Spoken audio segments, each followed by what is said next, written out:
Okay. Palm heel strike on a target or for board breaking is a pretty simplistic type thing as well. It'll start from a back stance. My front foot will shift over and forward into a front stance. I might have to face the other way now. I'm feeling a little better about it. All right, we'll do it two different ways if that's okay. Start from a back stance. My feet like an L, both my knees bent. I want to start close enough to it. If I got my front hand next to the target, then I know I can already reach with my front. It would take a little bit of hip turning to get my back hand to it, but I want to be able to hit through it. So that's where I started my shorter stance, my back stance, and I shift my front foot over into a longer front stance. So now see, even without me really hitting this thing hard, I can hit it and travel through it. That's what my goal is, right? So that's this hand out here aiming, and again, it'll pull back on the other side of my hips here to help my hip speed as I spin. The other hand, you can do it a couple different ways. A real palm heel would be just mainly with the bottom part of your palm. Your fingers can be tucked up here like that out of the way, or they can just be open. The problem with doing it open, if you practice this a lot of times it just tends to turn into a slap. So you've got to make sure that your hand is angled, your fingertips are away, your hand is angled so that you're hitting with only the bottom part of the heel of your palm right there, right?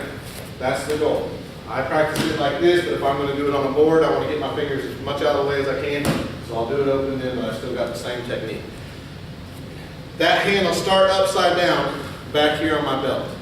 Not up here by my cheek or anything. It'll back here because I want to add some extra oomph into it, extra power by the torque and the rotation of my wrist here as I'm going through it. So that's why I started upside down.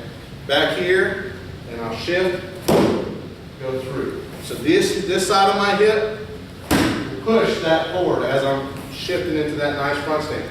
This side of my hip will pull back. So both hands working together at the same time. I'm shifting, and I want to finish through that target, not at it, through it. Okay, that's one thing a lot of people have a hard time with.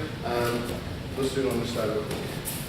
Is when it comes to hitting something like a piece of wood or brick or something, you're working for power, for board breaking practice. A lot of people will just do it they'll do their technique to the target and they'll stop. You got to remind yourself what you're doing this for. Okay, whether it's the reason we do board breaking practice and all that is to test our techniques on something, to know that we could use them if we had to protect ourselves. We could use them enough to get a bigger guy, a bigger person out of the way. All right, a lot of these techniques could be used, if it breaks one board, that could be used to break a smaller bone in the body. Maybe a clavicle or something like that, right? Nose easily. All right, you can easily pop something like that and break all that cartilage up there. But you're not just going to hit and stop and bounce it back. You're going to go through it, right? That's your goal. If you want to help them out a little bit at home, whether it's with a rebreakable board, they're getting it on a target, on a cushion, and you want to help them get in that mindset of it, then give them something else, something a little bit harder. This is a phone book wrapped up in duct tape. Put a little Sharpie mark in the middle to be my target. And if you're going to hold for them on this, hold it sideways. Board not up and down, tall, but sideways, right? And let them practice going through it. Again, I have my aiming hand here. This one's ready, and I'll get my fingers out of the way just for me. And I'm practicing hitting and going through it. I want to feel my body try to go through it. All right, you're going to have some give in your own arms a little bit because this is not going to break. No matter how much of a ninja I am, I'm not going to chop that thing in half with one move, right?